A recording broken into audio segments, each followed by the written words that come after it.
ये रहा सामने। अच्छा, ये माहेश्वर सूत्राणि, तो ये ना अक्षर समाम नायम अधिगम्य महेश्वरात् कृत्स्नम व्याकरणम प्रोक्तम तस्मै पाणिना ये नमः। अस्तु। तो देखो, आज हम मूल पहले करेंगे। आज हमारा लक्ष्य, इस हफ्ते हम क्या करेंगे, इस हफ्ते हम खत्म कर देंगे हल अंत्यम से पहले वाली जितनी वृत्ति है, साधारण है और कुछ नहीं है। तो देखो, मैं हम पढ़ चुके हैं अभी तक क्या, मैं वरदराज आचार्य शुद्ध स्वरूप वाली मंगलाचरण पढ़ चुके हैं। अगर पहले का अगर थोड़ा रिवाइज का चिंतन बना जाए, तो यहाँ तक करा जा चुका था ये नव्य व्याकरण, प्राचीन व्याकरण इत्यादि। और भी उसके बाद अन्य विषय थे कि खंडान्वय दंडान्वय क्या होता है, वो हम पढ़ चुके हैं। तो पहले अर्थ, अ, क्या दंडान्वय दंड की समान सीधा सीधा चलता है। खंडान्वय पहला प्रश्न पूछा जाता है, किम करोमि, लघु सिद्धांत कौमुदीम करोमि, किम कृत्वा, नत्वा इत्यादि, ऐसे ऐसे करके बनता है। अच्छा, ये पहले वाली पीडीएफ है, और ये सामान्य इस पीडीएफ में हमने ये भी चिंतन कर लिया। तो अब ग्रंथ में सबसे पहले क्या दे रखा है वो देखते हैं। तो यहाँ पे जाना है मूल में। अब देखो, मूल आप लोगों ने याद करना है। इन्होंने मांगा था, मैं उनको भेजना भूल गया, अब मैं भेज दूंगा कल रिकॉर्ड करके। उस मूल को अब आपने सुबह सुबह प्रतिदिन उठ के याद करना है। सुबंतम तिगंतम चपत संगम से याद, ये तो याद यहाँ तक कंठस्थ होना चाहिए, यानी कंठ में, यानी यहाँ स्थित होना चाहिए। कंठे स्थित कंठस्थ इत्यादि बनता है। ठीक है, ये कंठे तिष्ठति बनेगा। हाँ। तो अच्छा, हाँ, अब देखो क्या है व्याकरण की पावर। तो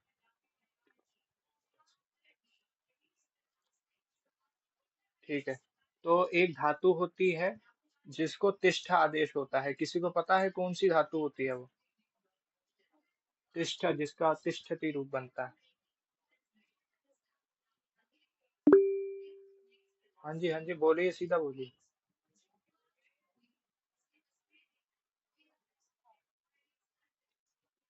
हाँ, वही था। तो ये स्था है ना, तो इसको करके हम ऐसे इसको बना लेते हैं। अब वो वहां का आ कहाँ गया, इधर की मात वो कहाँ गई, ये इसको छोड़ दो।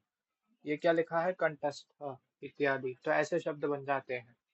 ठीक है, तो इस प्रकार शब्द बनाए जाते हैं। तो this is the power of व्याकरण। अब मेरे को याद आया तो एक बार बता ही देता हूँ। जैसे एक होता है शब्द गृहस्थ, गृह तिष्ठति। बता रहा हूँ कि ये आगे क्या बनता है, गृह प्लस था। तो ये आपको स्क्रीन पे आगे दिख ही रहा होगा। तो गृहस्थ, गृहस्थ। ठीक है, तो ऐसे शब्द बनते हैं। तो कंठस्थ होना चाहिए। तो आज में सबसे पहले ये हम पढ़ चुके हैं। तो नत्वा सरस्वतीं देवीं शुद्धां गुण्यां करोम्यहम् पाणिनीय प्रवेशाय लघु सिद्धांत कौमुदी। तो सबसे पहले 14 माहेश्वर सूत्र हैं जो हम पढ़ चुके हैं पहले कहीं और। तो इसका मात्र उच्चारण करवा रहा हूँ। अ ई उण, री लिरिक, ए ओंग, आई औच।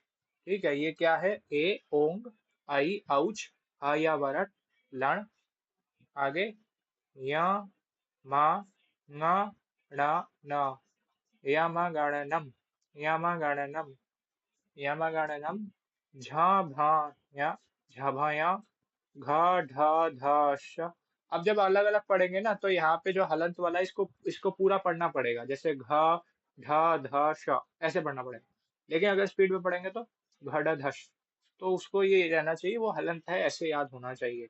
जब गड दश, जब गड दश इत्यादि, जब गड दश। आगे क्या है, ख फ छ ठ थ चट तव, क प, क प य। ये तीन शाह है। इन तीनों शाह ने ही समस्या करी है। श, श, स, श, श, स, र। तो देखो, होता ये है, ये जो बीच वाला षटकोण वाला शाह है ना, षट वाला शाह, तो इस पहले वाले शाह और दूसरे शाह में उच्चारण का वो रह जाता है कि ऑनलाइन पता नहीं चलता, सामने से बहुत सूक्ष्म भेद होता है ये थोड़ा।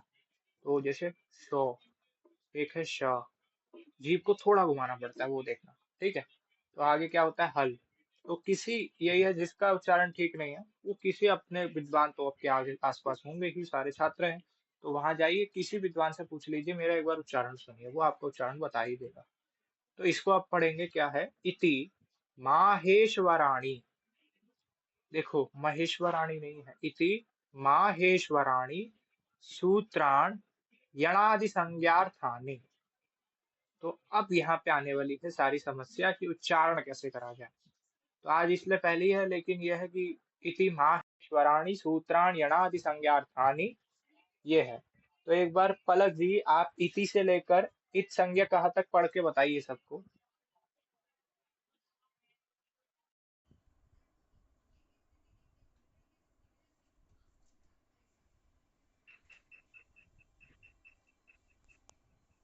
एक मिनट। इति माहेश्वराणि सूत्राणि यणादि संज्ञार्थानि एषामन्त्या इतः हकारादिष्वकार उच्चारणार्थः लण् मध्ये द्वित संज्ञकः। तो अब इसका उच्चारण, नहीं नहीं बहुत है, पर्याप्तम।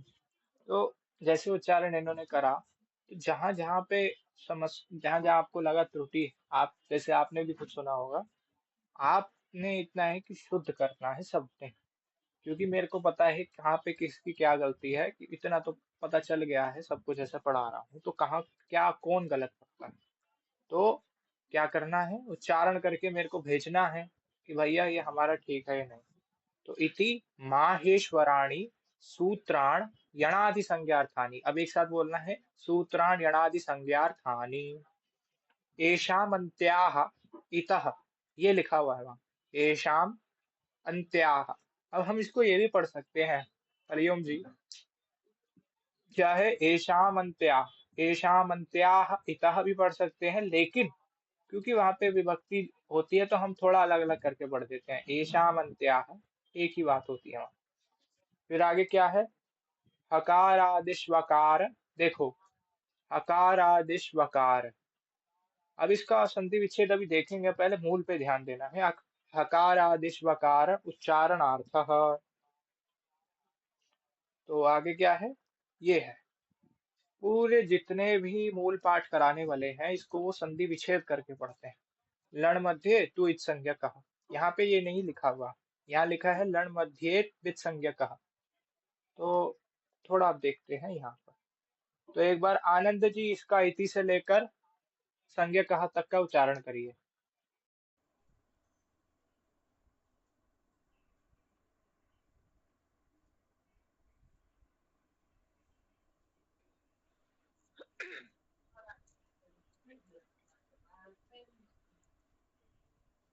अरे नहीं होगा, सही में नहीं होगा, गलत हो जाएगा। अरे भैया, ठीक है। ठीक है भैया। अब उच्चारण नहीं करोगे तो कैसे काम चलेगा। प्रयास तो करो, गलत तो हो ही रहा है, सबका गलत हो रहा है तो आपका भी हो जाएगा। देखो याद करवाने का कोई प्रयोजन नहीं रह जाएगा समझने का, जब उच्चारण किस शुद्ध नहीं रहेगा। तो आगे बढ़ जाते हैं फिर, ठीक है। यहाँ क्या है, तीन प्रकार के नमस्कारात्मक मंगल थे, नमस्कारात्मक, वस्तु निर्देशात्मक और आशीर्वादात्मक इत्यादि।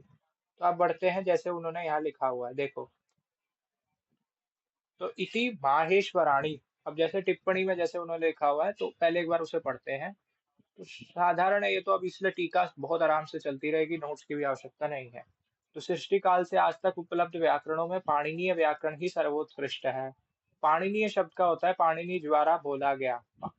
हाँ यही है। इसके विकल्प तो अन्य व्याकरण हो सकते हैं, किंतु इसकी तुलना अन्य किसी से नहीं की जा सकती। तुलना दो तरह से हो सकती है, प्रथम तो बराबरी दिखाने के लिए, द्वितीय दोनों में अंतर दिखाने, कहाँ गया, के लिए। पाणिनीय व्याकरण में बराबरी दिखाने के लिए कोई व्याकरण नहीं है, अतः इस तरह से तुलना ही व्यर्थ है, किंतु अन्य व्याकरण से इस व्याकरण में कितना अंतर है इस बात को जानने के लिए अवश्य तुलना कर सकते हैं। तो यही सारी बातें हैं, तो इनको पढ़ लेना। ग्रंथ ले लिया होगा अभी तक आशा है। तो ज्यादा मैं ये सारी चीजें पहले बता चुका हूँ, क्योंकि आप सब कौन वाले हो, आप संरचना वाले हो, तो उसमें मैंने बता दिया था कि 5 उन्होंने ग्रंथ लिखे, जिनका नाम वहां पे आपको दिख ही रहा होगा, धातु पाठ, गणपाठ, लिंगानुशासन। और और पाणिनीय शिक्षा, ये 5 विषयों में पूर्ण व्याकरण बनाया था। यहाँ पे जो पाणिनीय शिक्षा है, एक रह गया, सूत्र हो गया, धातु हो गया, गण हो गया, उणादि, हाँ। कोई लोग कहते हैं कि उनादी पाठ उन्होंने नहीं लिखा, लेकिन हम उसको भी मान लेते हैं, 5 ग्रंथ जो बेसिकली कहे जाते हैं। तो उस पे ज़्यादा चिंतन नहीं करना, बस वो 5 आपने मूल याद रखने हैं, वो 5 ग्रंथ कौन-कौन से थे। तो ज़्यादा कुछ नहीं है, इस व्याकरण के रचयिता महर्षि पाणिनि हैं। कठोर साधना के बाद ईश्वरीय कृपा से उन्होंने व्याकरण के लिए सूत्र बनाए। पाणिनि पाणिनि के द्वारा रचित सूत्रों की संख्या लगभग 4000 है, वो ऐसे ही है। फिर उसके बाद विद्वान मतभेद हो जाते हैं कि 4000 है प्रॉपर, 3965 है, 3000 या इत्यादि। तो कुछ समस्याएं हैं, वो आगे पता चलेगा कि एक सूत्र को 2 क्यों गिन लेते हैं। तो फिर वार्तिक था, वार्तिक की चर्चा हमने कर ली, तभी ये पढ़ने की आवश्यकता नहीं, इसलिए लक्षण पहले ही दे दिए। ये एक लाइन मुख्य मिली। इसके बाद इनके ही शिष्य वरदराज आचार्य जी ने सार सिद्धांत कौमुदी, लघु सिद्धांत कौमुदी, एक ऋजु भी आती है। अच्छा, इन्होंने लिखी है ये। तो वरदराज जी ने सार सिद्धांत कौमुदी, लघु सिद्धांत कौमुदी और मध्य सिद्धांत कौमुदी की रचना की। लघु सिद्धांत कौमुदी का आज व्यापक प्रचार है, जिसमें पाणिनि जी के 1276 सूत्रों का उपयोग किया गया है। इसके बाद मैंने भी धृष्टता करके ऋजु सिद्धांत कौमुदी बनाई है, जिसमें पाणिनि जी के केवल 600 सूत्रों का उपयोग किया गया है। यह अत्यंत प्रारंभिक छात्रों के लिए ही उपयुक्त है। तो अब देखो क्या है, उपयुक्त है। तो अब ठीक है, शब्द का आप नहीं बताता। तो देखो, जैसे ऋजु सिद्धांत कौमुदी इन्होंने कैसे लिखा, लेखक कैसे लिखते हैं, धृष्टता करके इत्यादि। तो ये लिखने की कला है। तो हम जिनकी टीका पढ़ रहे हैं, गोविंदाचार्य जी, इन्होंने श्रीनिवास करके दिल्ली में बुराड़ी में स्थित एक गुरुकुल खोला था। रामानुज संप्रदाय से थे। रामानुज संप्रदाय में लाल टीका यहाँ पे दो दो व्हाइट वाले आपको यहाँ पे ऐसे दिख जाएंगे, ठीक है। तो ये रामानुज संप्रदाय है, वैष्णव संप्रदाय। तो ये हो गया सामान्य परिचय। और आपको स्टोरी पता ही है कि साधना करते हैं, और हमने एक पढ़ा था, नृत्यावसाने नटराज राजो ननाद ढक्काम नव पंचवारम ऊर्धत्तु कामो सनकादि सिद्धान एतद् विमर्शे शिव सूत्र जालम। तो ये मैंने लिख के अभी भेजा नहीं है, भेज दूंगा। तो पर यह है कि अब वो याद होना चाहिए, भूमिका। तो इति माहेश्वराणी सूत्राण यणादि संज्ञार्थानी, अब इसका संधि विच्छेद करके पढ़ते हैं। तो ये तो आप सभी को क्लियर हो गया होगा कि इति माहेश्वराणी का क्या अर्थ है। कि ये माहेश्वराणी, ये माहेश्वर के सूत्र हैं। तो अब उस पे चलते हैं, देखो।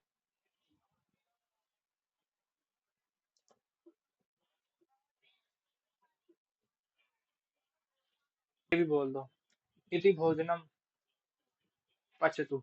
तो ऐसे भी इति का प्रयोग हर जगह करा जा सकता है। इति यहाँ पे ये है, ये इस अर्थ में है। तो ये तो हो गया अन्वयः अर्थश्च, ये तो हो चुका है करोमि। तो अब देखते हैं यहाँ पे। तो यहाँ क्या देख रहे होंगे आप लोग, इति माहेश्वराणी सूत्राणी, अर्थ ये 14 सूत्र माहेश्वर सूत्र हैं। तो अब देखते हैं, ये आपको मूल टेक्स्ट क्या दिख रहा होगा वहां पे, ये आपको मूल कृति दिख रही होगी, कृति यानी की गई जो है, माहेश्वराणी ये हो गया। यहाँ पे आपको सूत्राण यणादि संज्ञार्थानी दिख रहा होगा। तो अगर इसका संधि विच्छेद करके देखा जाए तो वो ये लिखा, ये रखा, पहले सूत्राणी। और हमने एक पढ़ा था कि विशेष्यस्य यत् लिंगम यत् वचनम याचा विभक्ति ही विशेषणस्य तदेव विभक्ति ही वचनम विशेषणस्य, ऐसे करके हमने एक लाइन पढ़ी थी।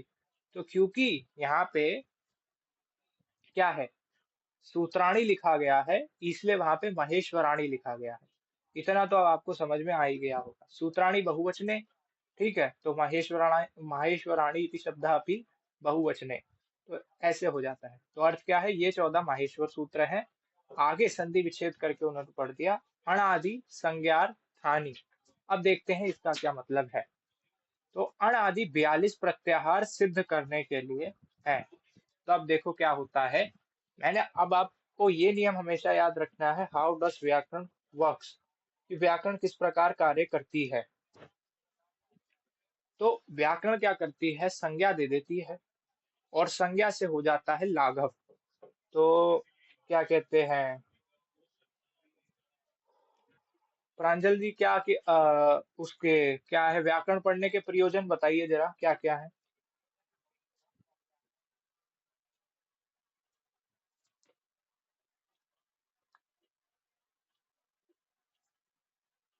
अरे भैया कहाँ गए।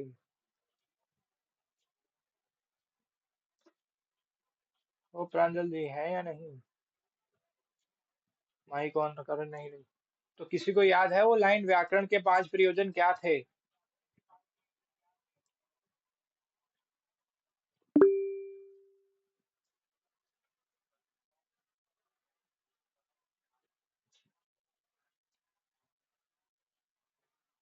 ठीक है, बहुत बढ़िया, वाह बोल ही दिया। आनंद जी को भी होंगे, ठीक है। अच्छा, उसको कनेक्ट नहीं हुआ होगा, वाह यार, वो भी ठीक है, ठीक।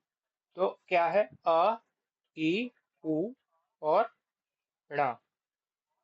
तो मतलब कि इस एक संज्ञा से, संज्ञा क्या होता है? नामकरणम संज्ञा, मतलब नामकरण ही संज्ञा है। तो इस एक संज्ञा से मुझे इन सारे शब्दों का ज्ञान हो गया। तो हमारा व्याकरण का एक प्रयोजन सिद्ध हो गया जो था लाघव। भाई लाघव नहीं हुआ कि अब हम छोटे से में कर सकते हैं, तो ये लाघव ही है व्याकरण का इत्यादि। तो ठीक है। तो अब यहाँ पे क्या लिखा था? जैसे मैं लिखूं अच, ये प्रत्याहार होते हैं, प्रत्याहार हम जानते ही हैं। अच से किस किस का ग्रहण हो गया? अ ई उ ण, रील री क, ए ओंग, ऐ औच। तो मतलब ये जो जितने चार थे ना, उससे अच के अंदर ही आ गए इतने सारे वर्ण। इसे कहते हैं लाघव। तो जब हमारे यहाँ संज्ञा दी जाए कोई, तो उसका कोई विशेष प्रयोजन होता है। एक लाइन आती है, या संज्ञा सासा फलवती, जिसका मतलब होता है जैसी जैसी संज्ञा वैसा वैसा फल। तो वो लाइन भी लिखवा देंगे अभी, जब कल भेजूंगा नोट्स उसके भेज। तो अब क्या होता है कि ये जो लिखा है अण आदि संज्ञार्थानी, देखो, अण आदि में हो जिनके, ऐसी संज्ञाओं के लिए, इस लाइन का ये मतलब है, अण आदि में हो जिनके, ऐसी संज्ञाओं के लिए। तो ये जो माहेश्वर सूत्र लिखे गए, ये प्रत्याहारों के लिए करे गए। प्रत्याहार क्या होता है? यहाँ पर सभी को पता है प्रत्याहार क्या होता है। पहला अक्षर ले लिया जैसे आ, और अंतिम अक्षर ले लिया चा, तो उससे क्या हो जाएगा? एक बन गया अच, इससे सबका ग्रहण हो जाएगा जो बीच में आते हैं। उद्देश्य, इससे क्या हो गया? लाघव हो गया। अब हमारे को इंडिविजुअली सबका अलग अलग नाम नहीं लेना पड़ेगा। तो ये क्या है? यही व्याकरण का मूल प्रयोजन है, लाघव करना। ठीक है, यानी छोटा करना इत्यादि। तो किसी को यहाँ पर समस्या तो बताइए, वरना फिर एक बार पुनः रिपीट करा जाए। हो गया। तो यहाँ पे जैसे अब आपको दिख रहा होगा, तो ये तो उन्होंने मूल सिद्धांत दे दिया। अब आगे बढ़ते हैं कि इन्होंने क्या क्या लिख दिया। अब हमारे को मूल टेक्स्ट पे जाना है। देखो, कृति ऐसे समझनी है कि जब याद हो जाए तो आप किसी और को भी एक्सप्लेन मतलब कृति क्या, वृत्ति जो यहाँ लिखी हुई है। तो अब यहाँ क्या लिखा है? इन 14 सूत्रों का प्रयोजन बता रहे हैं। इति माहेश्वराणि सूत्राण यणादि संज्ञार्थानि, सूत्राणि अणादि, यहाँ पे संधि हुई है, जो कि संधियां हम संधि पढ़ने के लिए ही यहाँ पे प्रवृत्त हुए हैं। क्या है? संसार में मूर्ख से भी मूर्ख व्यक्ति किसी काम में लग जाता है तो उसका कुछ ना कुछ प्रयोजन होता है। प्रयोजनम बिना मंदोपि न प्रवर्तते। तो प्रयोजन के बिना कोई भी व्यक्ति किसी भी काम में नहीं लगता। पाणिनि जी परम ज्ञानी थे और शंकर भगवान भी योगेश्वर माने जाते हैं। पाणिनि जी की तपस्या और शंकर भगवान का वरदान, ये दोनों व्यर्थ नहीं थे। इनका कोई ना कोई प्रयोजन था। पाणिनि जी का प्रयोजन व्याकरण शास्त्र की रचना थी और उन्हें 14 सूत्र प्राप्त हुए। देखो, इन 14 सूत्रों के अंत्य में लगे हुए हल अक्षर किन्हीं विशेष प्रयोजन के लिए हैं। ठीक है, आपको यहाँ दिख ही रहा होगा। एतदर्थ उनकी विशेष संज्ञा की जाएगी, जो कि है एषामन्त्याः इतः। तो अब ये क्या कह रहे हैं कि ये जो हमारे 14 माहेश्वर सूत्र हैं, अब आती है संज्ञा। तो संज्ञा का मैं जैसे आपको बता चुका हूं, संज्ञा का क्या काम होता है? संज्ञा का काम होता है लाघव करना। और भी बहुत सारे काम होते हैं। तो जैसे कि अगर एक ग्रुप का नाम रख दिया जाए सेक्शन ए, तो उस सेक्शन के अंदर आप 1000 बच्चे भी रख लो, लेकिन वो सब ए के अंदर आ जाएंगे। तो ये हो गया लाघव करना। इसी पैटर्न को या इसी पद्धति को व्याकरण भी फॉलो करता है। तो अब आपने क्या मानना है कि ये जो आखिरी में अक्षर लगा हुआ है, इसको हम क्या पढ़ेंगे? इत। तो इसे क्या पढ़ेंगे ज्योति जी, बताइए थोड़ा।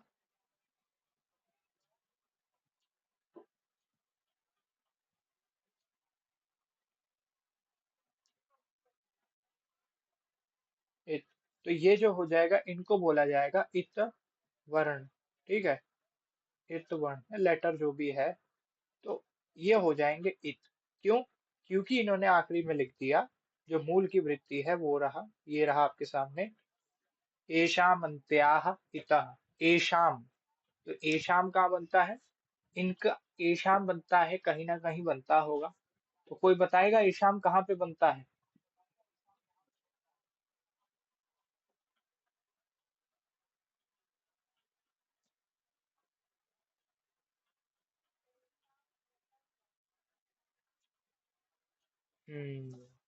एशाम होता क्या है तो वो देखते हैं।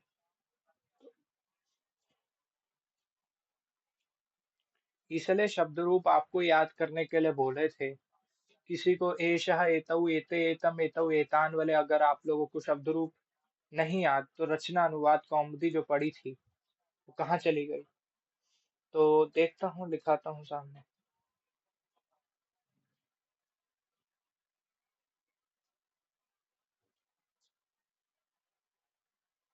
अब आपके सामने दिख रहा होगा इदम मकारांत पुल्लिंग, बीच वाला सेकंड नंबर वाला, तो उसका क्या मतलब हो गया? ठीक है, एषः, ठीक है बोला। तो अस्य अनयोः एषाम, अस्मिन अनयोः एषु, तो अयम, अयम का मतलब होता है ये जो मेरे पास में है बिल्कुल। जैसे क्या बोलेंगे यहाँ पे सर्वनाम शब्द है, तो अयम बालकः, तो जैसे ये हो गया, तो एशाम है षष्ठी का बहुवचन, तो एशाम शब्द का मतलब हो गया इन सब का। ठीक है, इन सब का जो मेरे साथ में है, पास में है। क्योंकि हम अभी माहेश्वर सूत्र पढ़े, तो यानी वो पास के लिए प्रयोग में हो गया। जैसे अस्य बालकस्य पुस्तकम, इस बालक की पुस्तक, तो एशाम यानी इन सब का।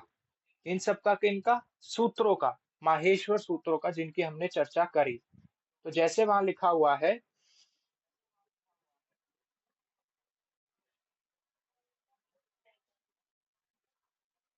हाँ, ये वहां पे लिखा हुआ है एशाम अंत्याह इतः, जो कि लाइन यहाँ पे लिखी हुई है। एशाम यानी इनका, अंत्या, अंत्या मतलब अंतिम में स्थित, अंत्या में अंतिम में स्थित, इतः, इत संज्ञक हो जाता है। वृत्ति में साक्षात ये कह दिया गया। तो जो कि उन्होंने आगे लिखा, देखो, इन 14 सूत्रों के अंत्य में लगे हुए ड़ा से लेकर ला, इन वर्णों की इत संज्ञा की जाती है। जैसे मैंने आपको बोला, जो अंत में रहे उसे अंत्य कहते हैं। ठीक है, यानी अंत्य बालक, जो अंत में रहता है इत्यादि। तो संज्ञा नाम को कहते हैं। इत नामक संज्ञा उन इनकी होगी, अर्थात ये इत नाम वाले कहलाते हैं। तो अब जैसे मैंने आपको बता ही दिया है कि क्या प्रयोजन होगा, कुछ ना कुछ प्रयोजन होगा, वो अभी हम देखेंगे। तो व्याकरण में संज्ञा, संज्ञक और संज्ञी का व्यवहार जगह जगह पर किया जाता है। संज्ञा क्या होती है? नाम। संज्ञक और संज्ञी, संज्ञक और संज्ञी एक ही शब्द है जिसका मतलब है नाम वाला। जैसे कि मेरा नाम है पीयूषः, तो पीयूषः है संज्ञा, और संज्ञक अथवा संज्ञी कौन है? मैं। तो जैसे आप में से किसी का एक नाम पुरुषोत्तम है, तो यह शब्द संज्ञा है और पुरुषोत्तम नाम शरीरधारी संज्ञक या संज्ञी है। अर्थात आप पुरुषोत्तम संज्ञक, वही आगे बात है। इसी प्रकार अंत्य वर्ण इत संज्ञक अर्थात इत संज्ञी है और इत संज्ञा है। इन 14 सूत्रों के अंत्य वर्णों की इत संज्ञा करने का फल भी प्रत्याहार बनाना ही है, जिसकी क्रिया आगे दिखलाएंगे। तो हमने ये जाना कि ये जो 14 माहेश्वर सूत्रों के अंतिम में जो लगे हुए हैं शब्द, इनकी एक संज्ञा कर दी गई, जो कि थी,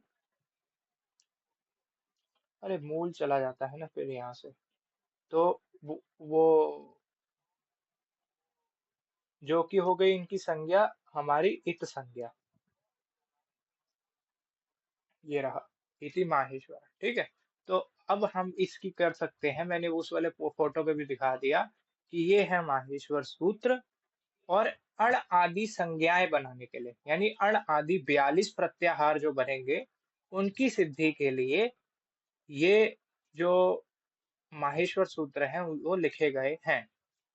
ठीक है, आगे क्या है? एशाम अंत्याह इतः। तो हमने ये पढ़ लिया कि जो इनके अंत में, जैसे यहाँ क्या लिखा हुआ है, लण का ड़कार, णा, वो जो है इत संज्ञक है। यमगणनम का म इत संज्ञक है, झा भा या का या इत संज्ञक है, तो ये इत संज्ञक है। ठीक है। और इत संज्ञा का प्रयोजन क्या होगा? प्रत्याहारों की सिद्धि। तो अब वो देखते हैं। तो यहाँ तक किसी का कोई प्रश्न? तो भाई जल्दी पूछो, वरना आगे बढ़े फिर। है किसी का कोई प्रश्न यहाँ पर?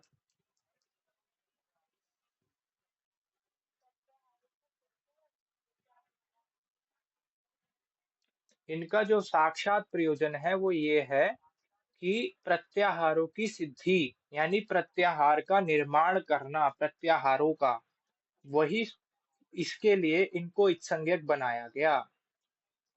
जैसे कि अगर हम यहाँ पर अण लिख देंगे तो ये हो गया हमारा पहला प्रत्याहार, और इससे हमारे को किसका ज्ञान हो जाएगा? आ का, ई का और ऊ का। णा का भी होगा, लेकिन इसकी गिनती नहीं होगी, वो अब अभी हम आगे पढ़ेंगे सूत्र में आदिरंतेन संहिता के अंदर। तो अगर यहाँ पे ये जो हलंत का चिन्ह होता है, ये जो है छोटू सा, अगर ये ना होता तो हम प्रत्याहार जो है वो नहीं बना पाते, ये जो हमारे प्रत्याहार है। तो अब आपसे पूछे एशाम अंत्या इतः का अर्थ क्या है? एशाम अयम इमौ इमे इमम इमौ इमान, इदम करके एक शब्द रूप आता है सर्वनाम का, रचना अनुवाद कौमुदी के 10वें अभ्यास में पढ़ाया गया है। तो अगर आप वैसे वो रूप याद कर लोगे तो आपको ईशाम का मतलब भी पता चल जाएगा, यानी इन सब का। ठीक है। अब आगे देखते हैं हकार आदिशु अकार उच्चारणार्थ। अब पहले देखेंगे इसका संधि विच्छेद करके। ठीक है।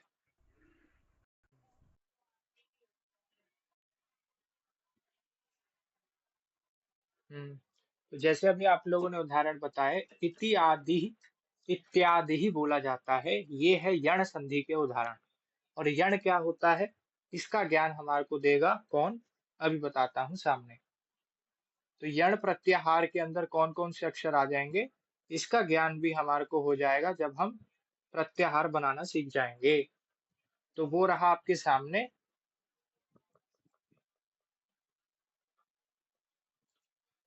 तो यण में कौन कौन से आ गए? हा, हा को छोड़ दो, या से लेकर यहाँ तक। तो या, वा, रा, ला। ता और णा को छोड़ना होगा, वो अभी हम देख लेंगे। तो इस प्रकार प्रत्याहारों की सिद्धि हो जाएगी। जैसे उन्होंने अभी बताया इको यण चीज का सूत्र आता है, तो उसके लिए पहले इक पदार्थ का ज्ञान हो, यण पदार्थ का ज्ञान हो, अच पदार्थ का ज्ञान हो। तो इसलिए प्रत्याहार आवश्यक है। इसी को कह सकते हैं कोडिंग। जैसे एक है बड़े प्रसिद्ध, उन्होंने कोडिंग करके सीरीज चलाई है पाणिनि व्याकरण की। तो तो यहाँ पे आगे क्या है? हकारादिषु अकार उच्चारणार्थः। तो क्या कहते हैं, हरिओम जी आ रहा है समझ में? बाकी सबके लिए तो थोड़ा है परिचित विषय, आपके लिए नया विषय है। तो बताइए। हम्म। तो संस्कृत भाषा के वर्णमाला में जितने अक्षर हैं उनको दो भागों में बांटा गया है, स्वर एवं व्यंजन। तो स्वर का क्या बताया था? स्वयं राजन्ते इति स्वराः। और व्यंजन का बताया था अन्वग भवति व्यंजनम। तो स्वर को अच और व्यंजन को हल कहते हैं। आ, ई, उ, ये ठीक है, छोड़ देते हैं। ये स्वर हैं तथा क ख ग से लेकर ज्ञ तक के वर्ण व्यंजन हैं। तो अब इससे आगे बढ़ते हैं। तो ये व्यंजन अर्थात हल अक्षर ऐसे होते हैं, इनका ठीक तरह से उच्चारण हो इसलिए इन वर्णों के बाद स्वर वर्ण लगाए जाते हैं। तो इन्होंने साक्षात लिखी थी, जैसे का प्लस आ का प्लस आ का। तो ये इन्होंने बता दिया। अब आगे क्या लिखा है? इस तरह से ये स्पष्ट हो गया कि हा या वराला आदि में जोड़कर उच्चारण किया गया है। तो वो ये बताना चाह रहे हैं कि बिना स्वर के बिना स्वर के उच्चारण नहीं हो सकता किसका? व्यंजन का। तो आप वहां पे कैसे कर रहे हो? प्रश्न ये आता है। प्रश्नम आगच्छति कि भाई माहेश्वर सूत्रों में आप इनका उच्चारण स्वतंत्र रूप से कैसे कर रहे हो? तो इसलिए वो क्लैरिफिकेशन दे रहे हैं, बता रहे हैं कि इस तरह से ये स्पष्ट हो गया है कि ह य व र ल, यानी हय वरट लण यम गणनम झ भ य घड़दश, इत्यादि हय वरट से चालू हो रहा है, इसलिए यहाँ पे हय वरल लिखा गया है। आदि में के साथ आकार जोड़कर उच्चारण किया गया है। आकार जोड़ के। अब हमने बता दिया कि वर्णों को हम कैसे पढ़ेंगे, कार प्रत्यय लगा के पढ़ेंगे। तो इसमें उच्चरित अवर्ण केवल उच्चारण के लिए है। तो यहाँ स्पष्ट हो जाता है कि माहेश्वर सूत्रों में बार बार आई उन रील रिक ए उंगा ये उन्होंने ऐसे बोला। तो अब वो फिर से थोड़ी ना बोलते रहेंगे कि हकार वाला भी आ है, यकार भी है, ऐसे नहीं पढ़ेंगे। तो इसलिए वो क्लैरिफिकेशन दे रहे हैं। जहाँ हा आदि वर्णों का प्रत्याहार आदि के माध्यम से प्रयोग होगा, तो वहां अकार का ग्रहण नहीं लिया जाता, किंतु हल वर्ण मात्र गृहीत होता है। तो अब इसमें चिंतन करते हैं कि ये क्या कह रहे हैं अब, ठीक है। तो पहले तो अब हम करते हैं संधि विच्छेद। तो क्या लिखा हुआ है, हकार आदिशु, हकारादिशु,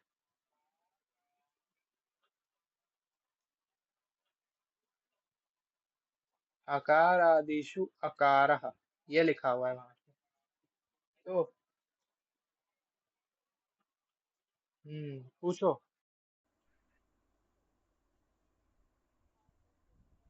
आदिशु का अर्थ क्या होता है? आ रहा हूँ, उस पे आता हूँ। हाँ, उस पे आके बता दो, ठीक है।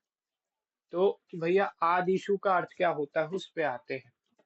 तो हकार आदियों में है जिनके, ठीक है, हकार प्लस आदि, यानी कि जिनके आदि में हकार हो। किन के आदि में हकार है, अच्छा कहीं और क्यों जाना। तो यहां से ह चालू हो रहा है, और उसके बाद जितने भी नीचे की तरफ जा रहे हैं, आदि क्या होता है, स्टार्टिंग। तो या, वा, रा, ट, लण, यम, गणनम, झा, भाया और हल तक। तो जहां से हा चालू हो रहा है अंत तक, तो उनके आदि में कौन हो गया। आदि का अर्थ अब बिठा लो माइंड में। आदि अब आपको हर जगह दिखने वाला है। 10 गण होते हैं धातु पाठ में, उसमें भी आदि कौन सा होता है, चुरादि गण। तो आदि का अर्थ होता है, स्टार्टिंग में नाम दे देते हैं, जो लड़का कतार में सबसे पहले खड़ा हुआ है लाइन में, उसका नाम का प्रयोग करके उस पूरी लाइन का नाम दे देते हैं कि ये लाइन हो गई हकार लाइन, ये लाइन होगी चकार लाइन। तो मैंने आपको ये पढ़ा ही दिया था, एक वार्तिक पढ़ाया गया था, जिससे पता चलता है कार प्रत्यय का प्रयोग करके पढ़ते हैं। इसलिए स्टार्टिंग में, इसलिए आरंभ में पढ़ा दिया गया था कार और रेफ, ये पढ़ते हैं। तो अब उस पे चिंतन नहीं होना चाहिए कि क्यों ऐसा पढ़ा जा रहा है हकार आदि। बाकी इस पे आता हूं कि हकार आदिशु का क्या मतलब है। तो बनता है रामे रामयोः रामेषु, ठीक है, रामेषु बनता है। तो वैसे ही हकार आदिशु बन रहा है। तो ये हो गई सप्तमी बहुवचन। तो सप्तमी बहुवचन का अर्थ हो गया, सप्तमी में क्या होता है, अधिकरण में पर, ठीक है। तो अब यहाँ पे अर्थ ले लो, हकार आदियों में अकार, हकार आदि आदियों में, मतलब समझो कि वहां पे में और पर वाला अर्थ आएगा, क्योंकि सप्तमी विभक्ति है। तो हकार आदियों में, यानी जो हकार आदि में है ना, उनके, उनमें जो है, यानी हा में, या में, बा में जो अकार है। तो अगर अब थोड़ा और संधि विच्छेद करा जाए, तो पहले तो ये शब्द बन जाता है हकार आदि, और इसका सप्तमी में बना लो हकार आदिशु। तो इसका मतलब हो गया, हकार आदि में है जिनके, उनमें, हकार आदि में है जिनके, उनमें। और ये जो हा है वो किसके आदि में है, इसके आदि में। या के, बा के, रा के, टा के, लण, यम, गणनम, झा, भाया इत्यादि। तो यहाँ समझ आया ये पक्ष क्या है, कि इसका अर्थ कैसे बना कि हकार आदि, हकार आदि में है जिनके, उनमें। आया समझ।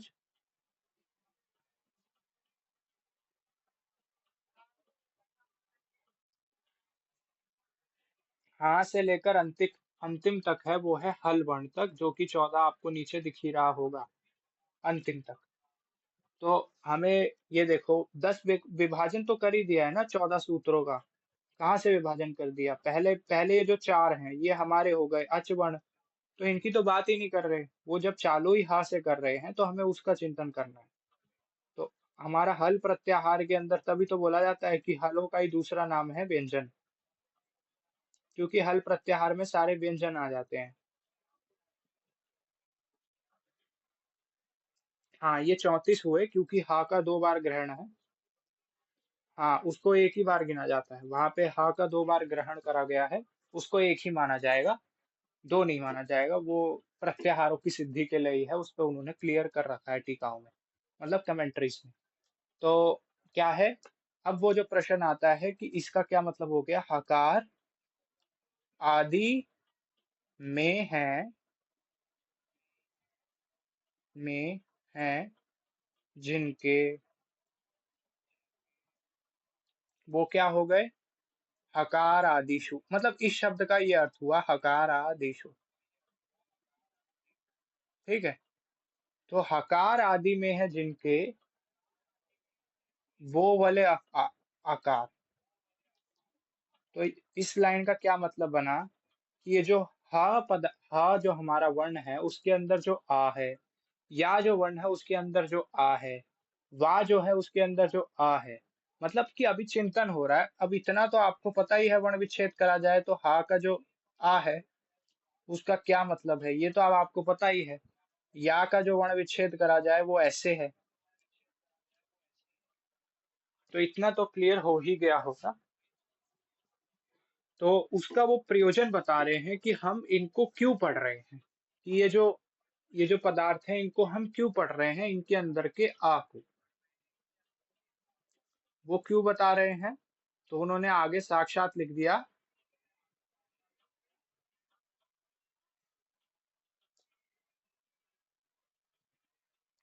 उच्चारणार्थ। तो आपको अब आपके दिख ही रहा होगा सामने कि वो क्यों लिया गया, उच्चारणार्थ, उच्चारण के लिए इसको लिखा गया। तो ये रहा सामने कि ये जो हकार आदियों में जो आ है ना, वो मात्र और मात्र उच्चारण के लिए है और किसी प्रयोजन के लिए नहीं है। तो जब मैं लिखता हूं एक प्रत्याहार जिसका नाम होगा, मानो हल ही लेते हट लेते हैं, हट वैसे होता नहीं है लेकिन अभी बना लेते हैं, हट प्रत्याहार लेते हैं। तो यहाँ पे उसमें ये सारे वर्ण आ गए, तो उसके अंदर हम सिर्फ किसका ग्रहण करेंगे, मात्र हा का, या का, वा का और रा का। ये जो नीचे दे तो ये रखा हुआ है, दे तो ये रखा है, लेकिन ये जो हलंत चिन्ह हमने हटा दिया उसका, मतलब हलंत चिन्ह लगा दिया, वो इसलिए क्योंकि ये जो आ है, ये जो आकार है, उसका उच्चारण किस लिए है, उसका मात्र प्रयोग यहाँ पे उच्चारण के लिए है।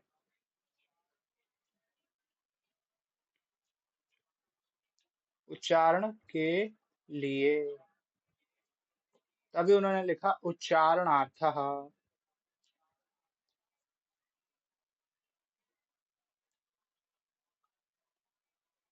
क्या ये पक्ष समझ में आया जो अभी समझाया गया कि ये उच्चारणार्थ क्यों कहा गया इत्यादि।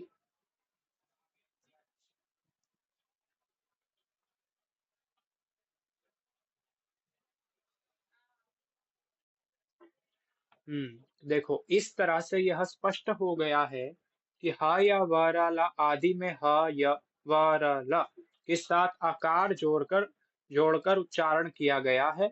इसमें उच्चारित अवर्ण केवल उच्चारण के लिए है। जहाँ ह आदि वर्णों का प्रत्याहार आदि के माध्यम से प्रयोग होगा तो वहाँ आकार का ग्रहण नहीं किया जाता, किंतु केवल हल वर्ण मात्र गृहीत होता है।